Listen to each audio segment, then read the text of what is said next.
오늘 공부할 내용에 대해서 알아보도록 하겠습니다. 첫 번째는 전자가 발견된 과정에 대해서 알아보도록 하겠습니다. 두 번째는 질량과 전하량을 가진 전자의 비전하량을 측정한 톰슨의 실험 방법에 대해서 알아보도록 하겠습니다. 마지막으로 전자의 전하량을 측정한 밀리컨의 기름방울 실험에 대해서 알아보도록 하겠습니다. 톰슨의 실험에 대해서 살펴보도록 하겠습니다. 전지가 발견되면서 화학자들은 주로 수용액에서 전기분해 실험을 하여 새로운 원소들을 많이 발견하였습니다. 반면 물리학자들은 주로 진공관에서 방전 실험을 많이 하였습니다. 공기는 부도체이기 때문에 전기를 흘려주기 위해서는 매우 큰 전압을 걸어주어야 했습니다.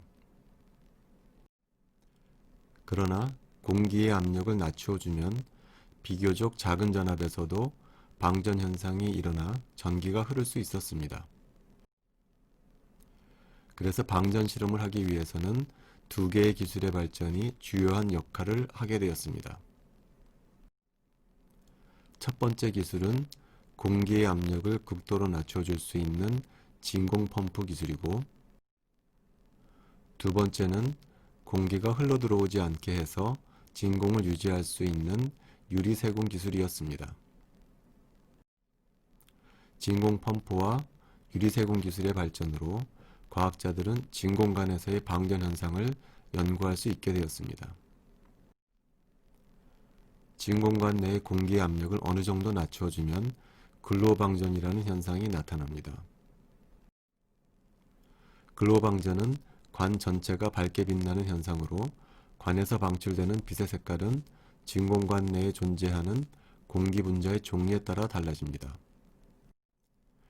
여기서 공기 압력을 좀 더 낮추어주면 이제는 근로방전이 사라지면서 전체적으로 관이 어두워지는 대신 미약하지만 가느다란 선이 음극에서 나와 양극으로 흐르는 것이 관찰됩니다.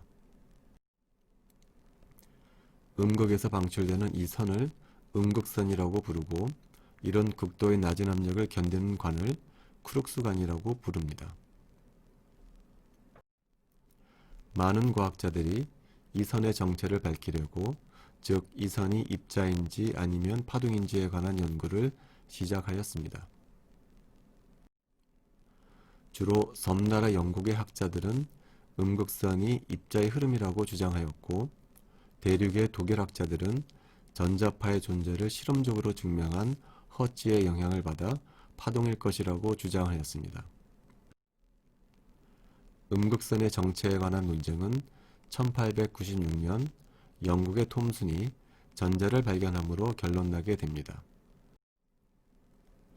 톰슨은 음극선에 전기장과 자기장을 가하면 휘어지는 현상을 발견하였습니다. 파동이라면 전기장과 자기장에 의하여 휘어지지는 않았을 것입니다.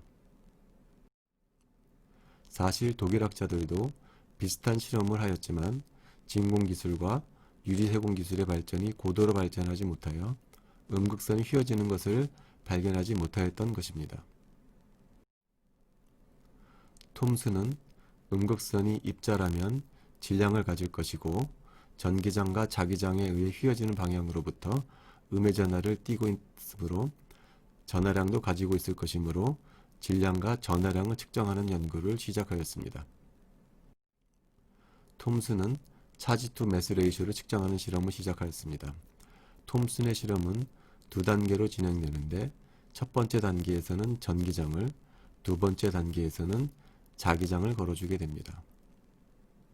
톰슨의 비전하량 측정 실험에 대해서 알아보도록 하겠습니다. 전자는 왼쪽에서 오른쪽으로 진행하게 됩니다.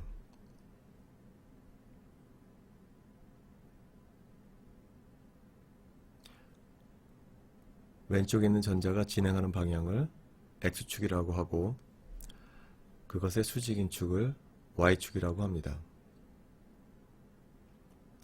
X축에 평행하게 전압을 걸어줄 플레이트를 설치합니다.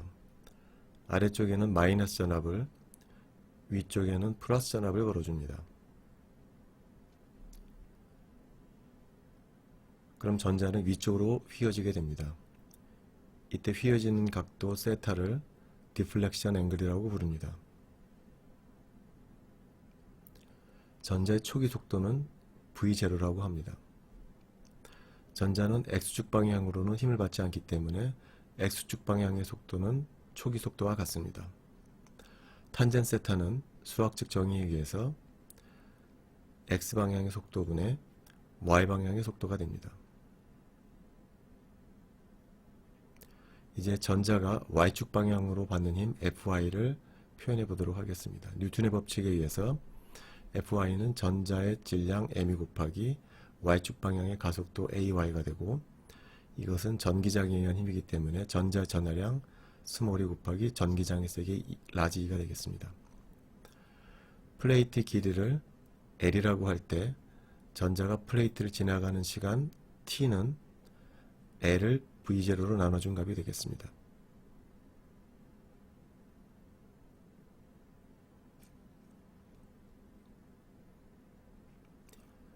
이제 이 두 식을 이용을 해서 탄젠 세타를 표현해 보도록 하겠습니다.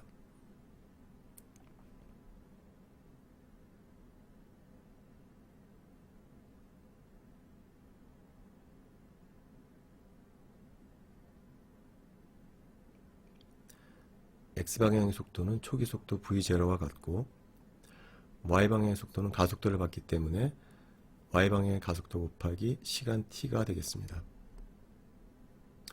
여기서 T는 두 번째 식으로부터 구할 수 있고, Y방향의 가속도는 첫 번째 식으로부터 구할 수 있습니다.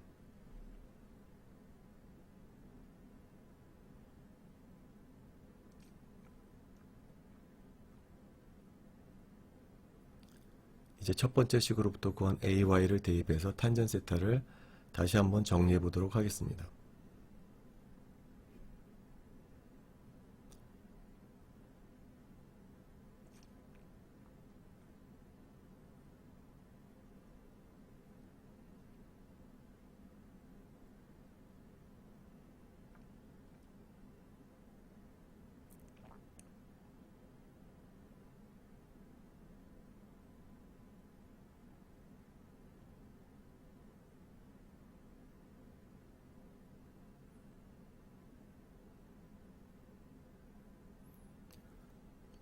이 식에서 우리는 비전하량 m 분의 2를 알고 싶습니다. 이를 위해서는 탄젠 세타를 알아야 되는데, 세타는 측정 가능한 양입니다. 그리고 전기장의 세기와 플레이트의 길이는 외부에서 조절해 줄 수 있습니다. 그러나 V0는 조절이 되지 않고 측정되지도 않기 때문에 두 번째 실험이 필요하게 됩니다.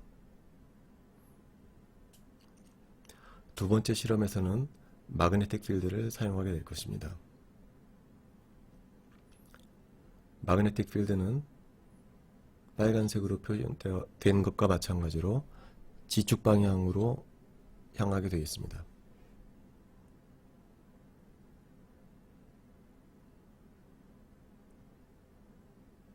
이때 전자는 플레밍의 법칙에 의해서 마이너스 Y축 방향으로 힘을 받게 됩니다. 따라서 자기장의 세기가 커지면 커질수록 각도가 점점 작아지다가 어느 특정한 마그네틱 필드 B에서는 마치 아무 힘을 받지 않은 것처럼 X축에 평행하게 진행하게 됩니다.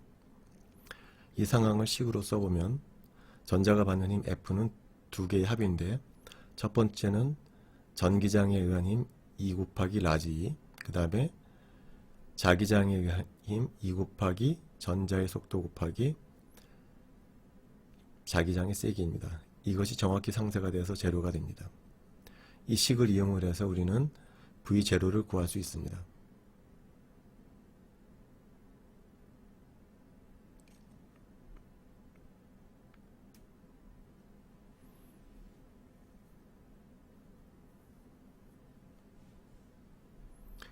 속도 V는 아무 힘을 받지 않기 때문에 V0와 같습니다.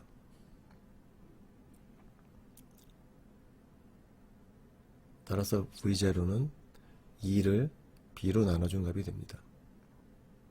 이렇게 구한 V0를 첫 번째 식에 대입합니다. 탄젠 세타를 다시 한번 정리해 보도록 하겠습니다.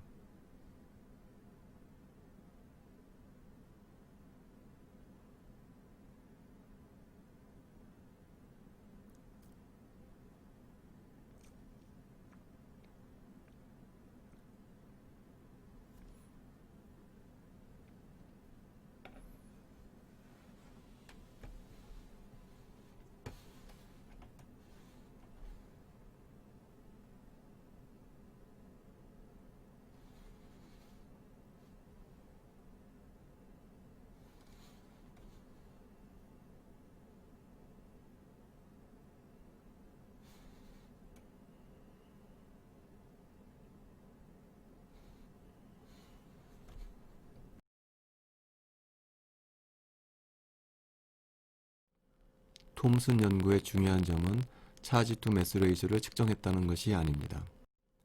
톰슨 연구의 중요한 점은 음극선관의 전극을 바꾸어가며 차지 투 매스 레이저를 측정하였는데 놀랍게도 언제나 동일한 값이 측정되었다는 것입니다.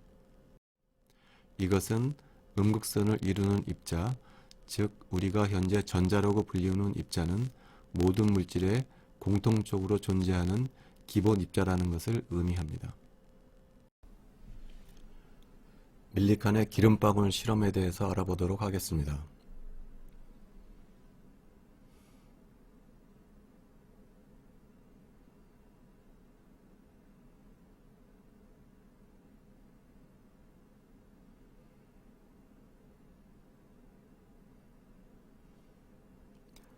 이 실험에서 측정하는 것은 기름방울에 대전된 전하량 Q입니다.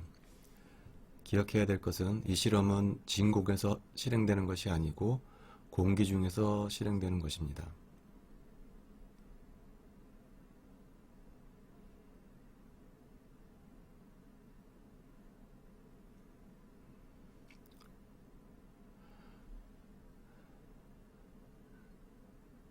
여기에 기름방울이 하나 있고 기름방울의 질량은 M, 기름방울에 대전된 전해량은 Q라고 하겠습니다.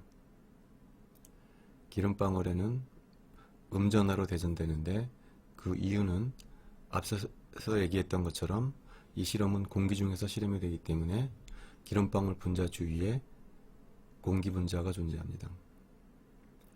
외부에서 레이저를 쏘아주면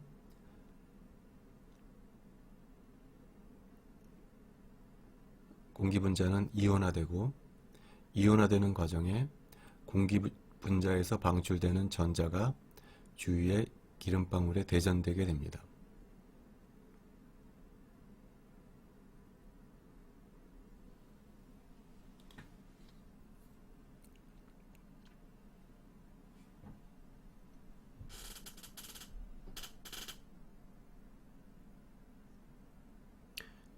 이 기름방울에 전기장을 만들어주기 위해서 위아래로 플레이트를 만들어줍니다. 아래 플레이트는 마이너스 전압을 걸어주고 위 플레이트는 플러스 전압을 걸어줍니다. 따라서 음전하로 대전된 기름방울은 위 방향으로 전기력을 느끼게 됩니다. 아래 방향으로는 중력을 느끼게 됩니다. 중력은 기름방울의 질량 M에 중력가속도 G를 곱한 것으로 표현됩니다. 반면 윗방향의 전기력은 기름방울에 대전된 전하량 Q에 전기장의 세기 2의 곱으로 표현됩니다. 바깥에 현미경을 설치하고 기름방울이 부양되게 되는, 즉 전기력과 중력이 균형을 이루게 되는 전기장을 측정하게 됩니다.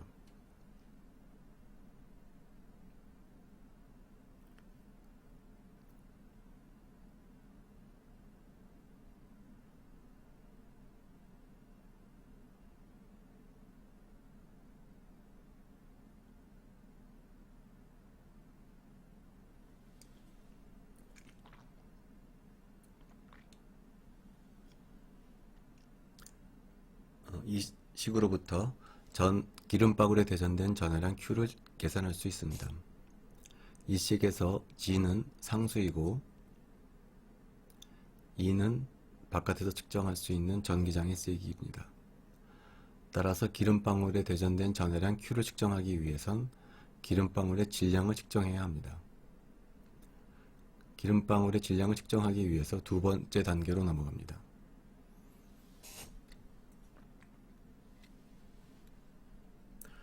두 번째 단계에서는 전기장을 없애줍니다.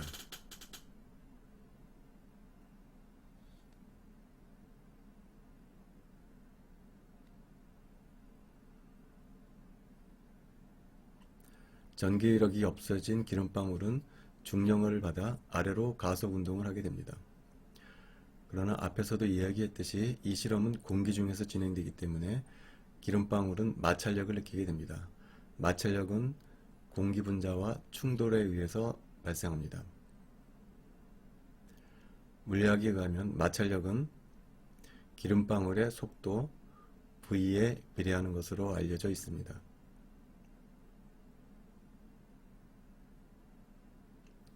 두 변수 사이엔 비례상수가 존재할 텐데 그 비례상수를 마찰계수라고 부릅니다.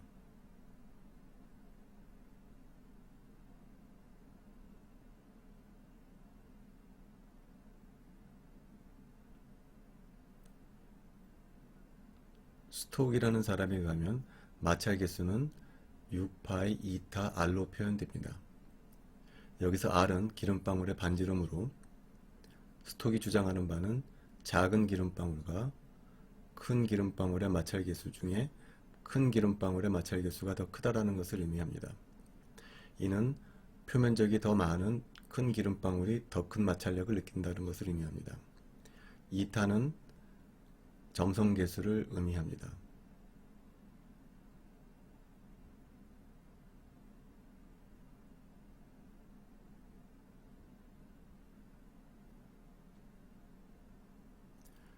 마찰력을 그래프로 표현해 보도록 하겠습니다.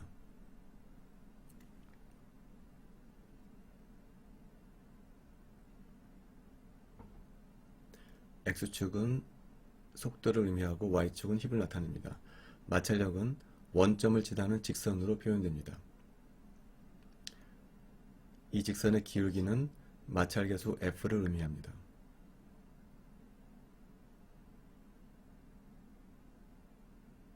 같은 그래프에 중력을 표현해 보도록 하겠습니다. 중력은 속도에 무관하기 때문에 수평선으로 나타납니다. 두 그래프가 만나는 점, 다시 말하면 중력과 마찰력을 같게 해주는 속도를 종단속도 VT라고 표현합니다. 입자가 종단속도보다 작을 때는 중력이 마찰력보다 크기 때문에 기름방울은 가속운동을 하게 됩니다. 기름방울이 종단속도에 이르게 되면 두 힘이 균형을 이루어 더 이상 가속운동을 하지 않고 등속운동을 하게 됩니다. 현미경을 통하여 등속운동을 하고 있는 기름방울의 종단속도를 측정할 수 있습니다. 종단속도에 이르게 되면 기름방울은 두 힘이 균형을 이루게 됩니다. 마찰력과 윗방향의 마찰력과 아래방향의 중력이 균형을 이루어 기름방울은 등속운동을 하게 됩니다.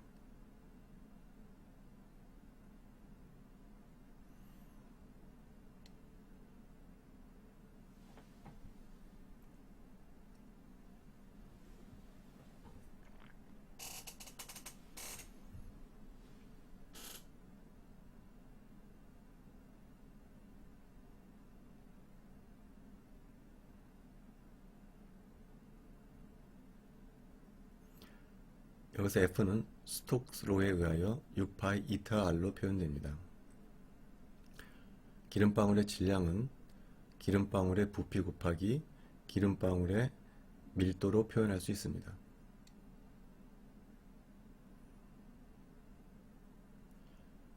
기름방울의 반지름을 R이라 하고 기름방울의 밀도를 Rho라고 하겠습니다. 따라서 기름방울의 부피는 3분의 4 파이 R 3승으로 표현됩니다. 밀도는 Rho입니다. 여기에 G를 곱해주게 되면 중력이 됩니다. 이 중력은 마찰력과 균형을 이루게 됩니다.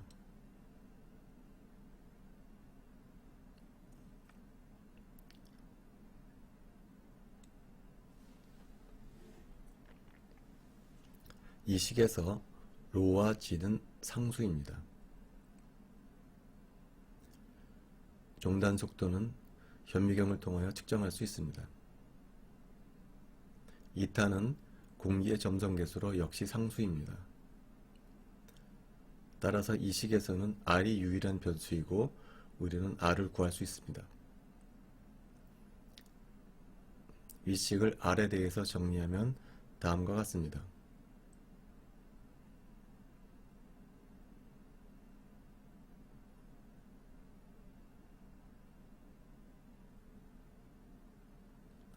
이렇게 구한 R을 위에 대입하게 되면 네모친 부분은 기름방울의 질량에 해당합니다. 이렇게 구한 질량을 다시 첫 번째 실험에서 구한 식에 대입하게 되면 최종적으로 기름방울에 대전된 전해량 Q를 구하게 됩니다.